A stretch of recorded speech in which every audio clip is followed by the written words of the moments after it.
Eu quero fazer uma pergunta. Nós estamos encerrando a nossa conferência.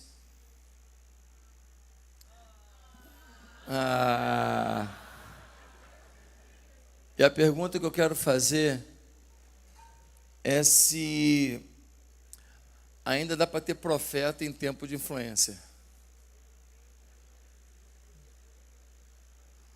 Parece essa pergunta meio idiota, né? Você vai falar, claro, mas eu vou insistir na pergunta, porque eu quero saber quem que dá maior direção e quem que se admira mais, o profeta ou o influência. Eu quero saber quem que você escuta mais, o profeta ou o influência. E eu quero fazer mais uma pergunta: o que você tem sido na sociedade? Profeta ou uma influência que posta um monte de coisa na sua rede social, mas não tem coragem de ser profeta para uma geração? E essa pergunta, ela é provocativa demais, porque a Bíblia nos faz um relatório sobre os profetas. E tem muita gente que acha que a profecia foi interrompida no Velho Testamento, que é uma grande mentira. A palavra profética continua no Novo Testamento de forma muito incisiva, a ponto do apóstolo Paulo, em Efésios capítulo 4, dizer que Deus designou alguns para apóstolos, outros para profetas, outros para evangelistas, outros para pastores e mestres, com o fim de preparar os santos, você, para a obra do ministério, para que o corpo de Cristo seja edificado. Ou seja, a igreja, ela ainda hoje, ela depende dos 5 ministérios. Ela depende da voz profética, do pastoreio, do mestre, do apóstolo e do evangelista. Diante do momento crítico que a gente está vivendo, eu sinto Deus perguntando assim: até quando a voz profética de vocês será tão restrita diante da voz que grita das influências digitais? Até quando vocês vão escolher o que dizer?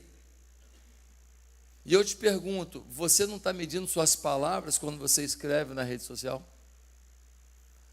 Você não está medindo as suas palavras quando você vai fazer alguma crítica de algum assunto? Você não está pensando nas palavras que você usa com medo de ser taxado de um monte de labels que eles estão colando na gente o tempo inteiro? Racista, homofóbico, misógino, fascista.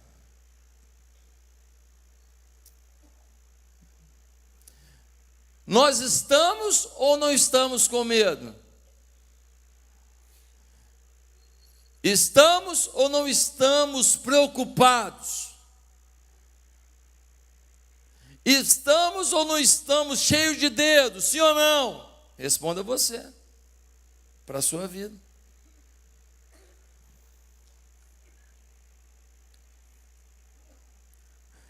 Vocês decidiram restringir a palavra profética, talvez Deus esteja perguntando, justamente nos últimos dias antes da volta do meu filho? Justamente quando o mundo mais precisa de voz profética, vocês agora vão ficar com medinho? Justamente na iminência da conclusão das profecias que apontam para a volta do Cristo, para o arrebatamento da igreja, para as bodas do Cordeiro, para o cumprimento do Apocalipse, para a abertura do último selo. É agora que vocês vão amarelar? E eu estou olhando para um monte de amarelão. Não estou falando quem, mas você sabe se você é amarelão ou não. Não, eu só não quero confusão. Aham. Não, eu só não quero que achem que eu sou isso aqui. Aham. Mas Jesus deixou acharem que ele era um monte de coisa.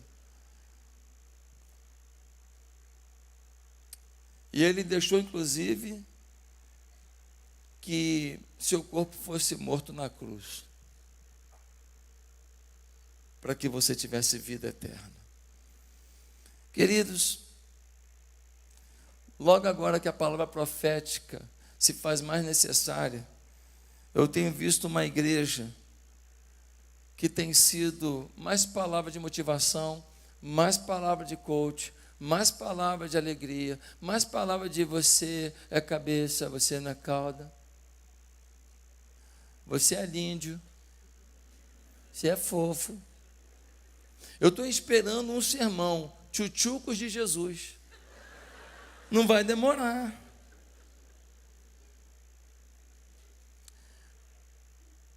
Nós estamos vivendo um contrassenso entre o momento de urgência e a atitude de complacência. Queridos, um dos motivos pelos quais a palavra profética está em baixa, sabe o que é? É porque a vida do profeta não é fácil. Profeta toma couro, profeta é preso, profeta apanha, profeta é xingado e profeta morre. Está cheio de gente querendo abrir igreja. Todo mundo começa a dar ruim, a carreirinha que ele está no gospel, ele fala, vou abrir uma igreja para ver se eu arrumo uma mamata. Ver se eu arrumo uns bocoió que não vão ter acesso a mim, porque eu sou profeta. Mas eles vão dar o dízimo deles lá, a ofertinha deles lá, e está tudo certo. Mas a pergunta é, quem está afim de pagar o preço de ser profeta? Nós estamos aqui pensando na igreja que vive a verdade em tempos digitais. E em tempos digitais se prolifera de uma forma absurda justamente o que abate, o que desgasta e o que contraria a profecia.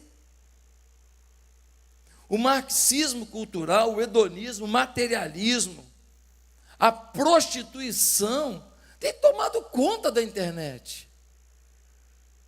A pedofilia tomou conta da internet. Tem aplicativo que não dá para abrir. Porque você fala, vou dar uma risada. Você quer abrir para ver uma pegadinha, mas já aparece para você uma pessoa que, para ficar famosa, se expõe de uma maneira que eu não consigo entender como aquela pessoa depois pensa em ser valorizada, ser especial. Mas se eu falo isso por aí, e eu não falei nome nenhum e nem citei sexo nenhum, se eu falo por aí, o que eu sou? Meu corpo, minha regra. Fizeram isso um dia desses. Foram lá na igreja do Joel Austin, na Lakewood Church, e no meio de um culto, as pessoas adorando a Deus, algumas feministas tiraram a blusa. No meio do culto, ficaram de biquíni. Semana retrasada. Mas isso pode. Isso pode. A imprensa não faz nada. Mas nós não temos sido voz profética para dizer isso não pode. Nós respeitamos, mas nos respeitem. Nós entendemos que você pode agir assim com a sua vida, com o seu corpo, com os seus valores, mas respeite o que eu penso, o que eu sinto e a minha fé. Ah, meus amados irmãos, quais os atributos que um profeta de Deus verdadeiro não pode deixar de ter? Algumas pessoas podem achar, o profeta é aquele que fala bem, é aquele que tem um dom de comunicação, é aquele que sabe gerenciar isso, que sabe gerenciar aquilo, é aquele que sabe motivar assim, motivar assado. Gente, O profeta só tem que querer obedecer a Deus.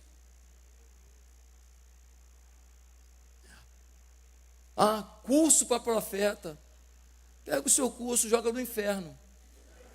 Qual foi o curso de Isaías? Qual foi o curso de Jeremias? Que história é essa? Curso para profeta? Onde que vou inventar mais coisa? Quem vocaciona o seu povo para a voz profética é o Espírito Santo. Não tem curso para isso, tem curso de Bíblia, de aprender a Bíblia para depender da palavra, para se inspirar na palavra, para ter a revelação da palavra, e depois, a partir da palavra, entender o que Deus quer comunicar. Queridos, é hora de resgatarmos o caráter profético da igreja. E eu não quero demorar, porque foi muita coisa hoje, mas eu queria ler um texto bíblico com você. Queria que você me acompanhasse, Mateus capítulo 3, versículo 1 a 8. Porque daqui a gente pode tirar lições muito preciosas, se a gente quer resgatar o caráter profético da igreja. E quando eu falo caráter profético da igreja, eu não estou falando caráter profético da instituição, eu estou falando caráter profético da sua vida. Você é a igreja. Porque tem muita gente que fala assim, a igreja tem que ter caráter profético. Ele está querendo o quê? Os pastores ter caráter profético? Que é o quê? Que a gente abra a boca, fala tudo sozinho. Se der ruim, a gente paga a conta. Você lá no seu colégio, no seu trabalho, na sua rua, na sua vizinhança, no seu condomínio,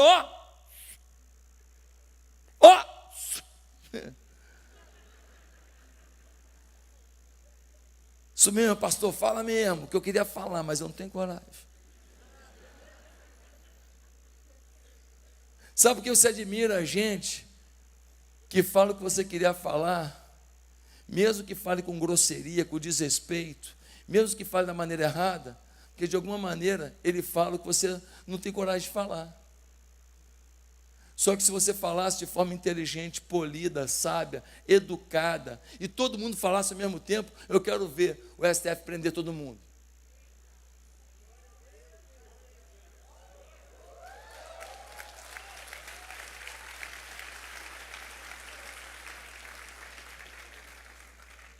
A palavra profética respeita as leis, respeita as instituições, mas faz valer o seu respeito próprio, como servo do Senhor.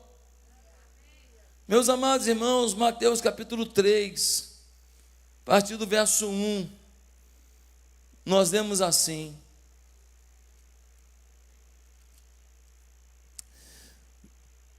João Batista prepara o caminho. Naqueles dias surgiu João Batista, pregando no deserto da Judéia. Ele dizia: arrependam-se, pois o reino dos céus está próximo. Este é aquele que foi anunciado pelo profeta Isaías. Voz do que clama no deserto, preparem o caminho para o Senhor, façam veredas retas para ele. As roupas de João eram feitas de pelo de camelo, e ele usava um cinto de couro na cintura. O seu alimento era gafanhotos e mel silvestre. A ele vinha gente de Jerusalém, de toda a Judéia, de toda a região ao redor do Jordão, confessando os seus pecados, e eram batizados por ele no Rio Jordão. Quando viu que muitos fariseus e saduceus vinham para onde ele estava batizando, disse-lhes: raça de víboras, quem lhes deu a ideia de fugir da ira que se aproxima?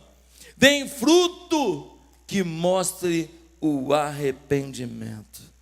Meus queridos irmãos, João Batista era primo de Jesus, era filho de Zacarias, ele é de uma linhagem sacerdotal, ele seria o próximo sacerdote, mas ao invés de ficar em Jerusalém, ele se afasta. Por quê?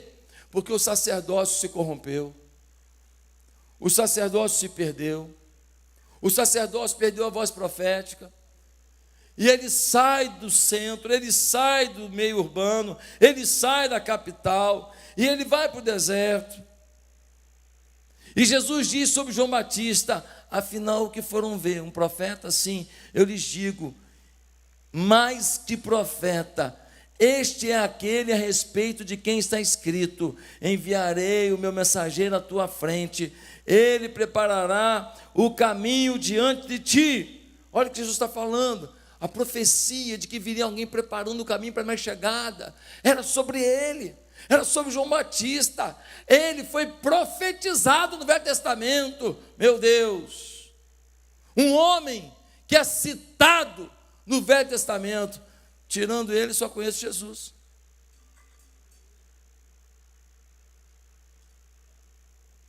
E ele diz mais, o Senhor, em Lucas 7, eu lhes digo que entre os que nasceram de mulher, não há ninguém maior do que João.